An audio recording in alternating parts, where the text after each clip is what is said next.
അപ്പോൾ ഗൈസ് നമ്മൾ room match start ചെയ്തപ്പോൾ ഒരു ദിമിത്രി വന്നത്. ആ ദിമിത്രിയോസ് ആണെങ്കിലോ നമ്മളെ കുത്തി പിടിച്ചിടുകയാണ്.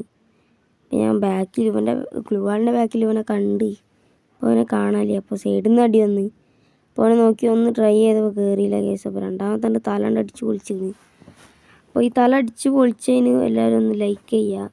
അവൻ സുഖമായിട്ട് കിടന്നുറങ്ങുന്നുണ്ട് കേസ്. അപ്പോൾ അവനെ വെച്ചാൽ ഫുള്ള് ഒളിച്ച് നിന്ന് ചാടി കുത്തി കളിക്കുന്നു. ഇടയ്ക്കിടയ്ക്ക് ഗ്രനേഡൊക്കെ ഇടുന്നുണ്ട്. എന്ത് ചെയ്യാനാണ് കേസ്. അങ്ങനത്തെ ഓരോ ദുൽമാൾ കയറി വരുന്നത്. ചേച്ചി നല്ല പ്ലേയേഴ്സൊക്കെ വരുന്നു കേസ്. പൊട്ടന്മാരാണ് വരുന്നത്. പൊട്ടന്മാരെന്ന് പറഞ്ഞിട്ട് കളിക്കുന്നുണ്ട്. പക്ഷേ ഗ്രനേഡും ഫ്ലാഷ് ഫ്രീസൊക്കെ വാരി എറിയാൻ. അപ്പോൾ പറഞ്ഞിട്ട് എന്താ, തല ഇട്ട് അടിച്ച് പൊളിക്കാനായിട്ടാണ് നമ്മൾ പോകുന്നത്. ഇമോട്ട് ഇടണം. പക്ഷേ ഇമോട്ട് ഇപ്പോൾ എന്താ ഇവിടെ എത്തിക്കുന്നുണ്ട്. തല തപ്പ കാണിച്ചിട്ടെ കഴിഞ്ഞാണ്ട് തല ഉണ്ട് കഴിഞ്ഞിരിക്കുന്നു കേസ്. അപ്പോൾ എല്ലാവരും ലൈക്ക് ചെയ്യുക, ഷെയർ ചെയ്യുക, സബ്സ്ക്രൈബ്